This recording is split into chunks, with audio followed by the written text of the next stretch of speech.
Hi fantasy managers and welcome to FPL Team Talk. In this video I'm going to go through my first draft for Euro 24. We've done rules, we've done chip strategy so far.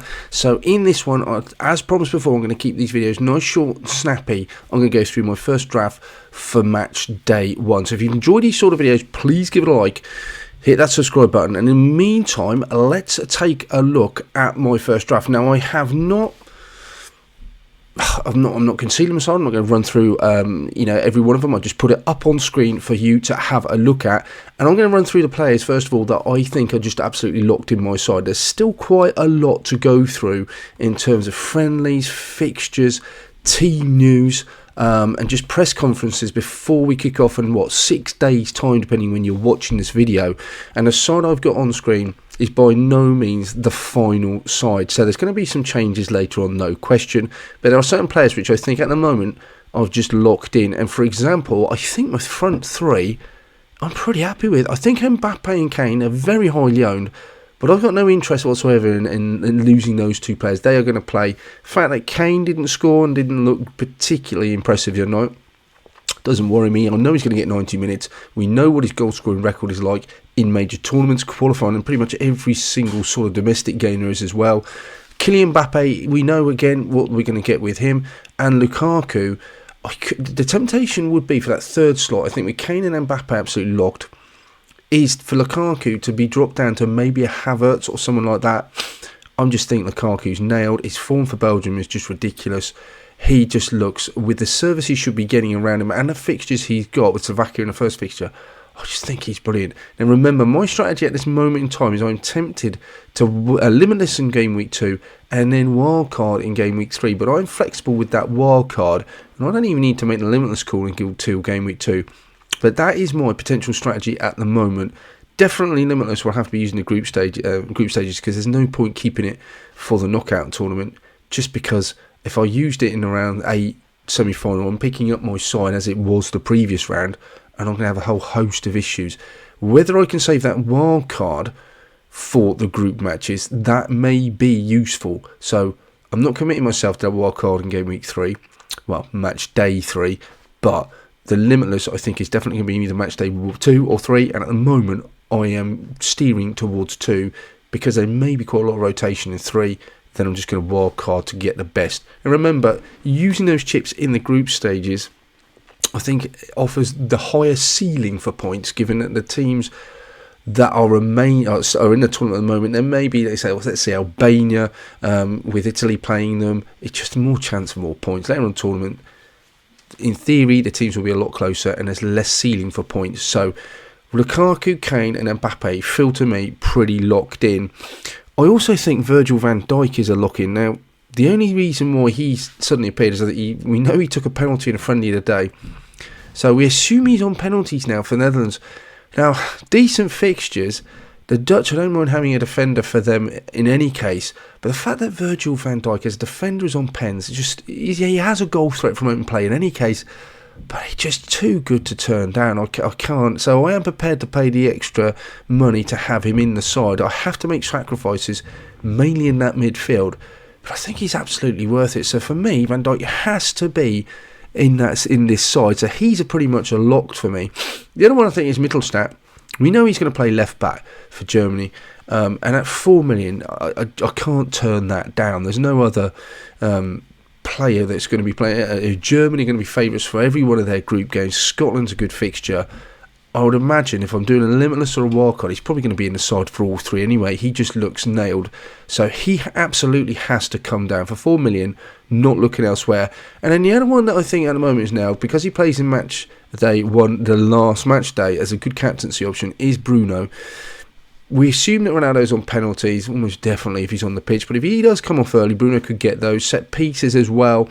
Bruno could be there. And his record for Portugal is pretty good. We know he's good for minutes, so he comes in. The rest of the side, you got likes of Javi Simons, am I saying that correctly? DeMarco, I think are decent options. I like Simons. He's a cheap, 7 million looks like a good option for me in that Dutch side. Again, with decent fixtures as well. The ones that could possibly come out, The issue I suppose is I've got 2 German players in now, and I do want 3 versus Scotland. Greatest respect for Scotland, they are going to be one of the poorest or the weaker of the sides in that group and in the tournament. You'd imagine, I hope they do really well, but you would still favour Germany to beat them in that first game. And I do want a 3rd German player in there. Now, Tar, we've already been told, is going to start for Germany in that centre-back pairing alongside Rudiger for 4.5. That's a real good value for him as well. How do I get him in? I could drop Cancelo down, but I quite like his attacking potential. DeMarco's got a great fixture. So is it Castagna that comes out? But again, they've got a great fixture against Slovakia, and he's quite attacking. So I'm not quite sure how to get Tar in, but I do want him in. Havertz will be another option. I just don't think I want to drop any of those front 3. And then Wirtz is going to be hard to find the money. So Tar could come in for Castagna or Cancelo. If he came in for Cancelo, that would give me quite a lot of money to move in midfield, and I could look to upgrade someone like Jorginho, who we're not convinced is going to be definitely on pens. In goal, I could use the money if I downgraded Cancelo to Tar and go for a better option in goalkeeping terms. I mean, I don't particularly like. I've got the Albanian keeper playing Beria and then Lunin. They're playing on different days, but I'm not spending a lot on keepers. I don't think there's a huge upside either. They do get the save points, so that's something to consider as well. But I could use the extra money elsewhere. The other one we haven't talked about, and again, I'm going to get the pronunciation absolutely horribly wrong here, but it's Halug for AC Milan. Turkey, and not a team I really want to favour or target, but the price he's really good. The fact that he's on set pieces or just everything, dead ball specialist.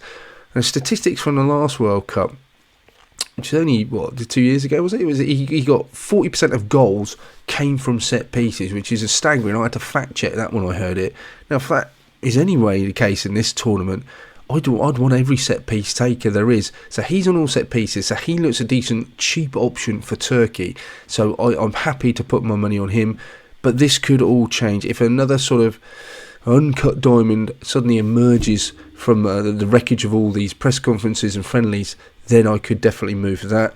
But Castagna and Cancelo are definitely 2 that I possibly could axe in order to increase my funds in my goalkeeping department, or upgrade a Jorginho maybe in my midfield.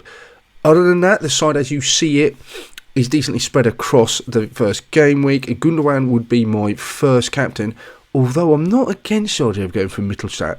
Offers a little bit of attacking threat, possibly as a real punt, because Kane, Mbappe and then Fernandes probably in the last game will all have the captain's armband, which, given that I've got Fernandes as a last day option, maybe Cancelo can be downgraded to move those funds elsewhere for someone like Jorginho. But there aren't many other options that I'm really excited about. See, Palmer is another option I could go on, and again, if I save money I could move maybe up from Simons to him, but I'm not 100% convinced of whether. I think there's a good chance he'll start, especially with the potential injury risk or minutes being managed, and Saka hasn't started a friendly. But moving forward, I'm not sure whether he's going to get 90 minutes every week. I'll almost certainly say he's not, but he has looked good.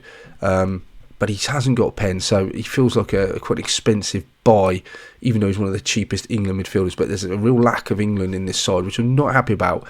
But I think some of the players like Van Dijk, Mittelstadt, Bruno, Mbappe, Kane, Lukaku do take a chunk of my budget.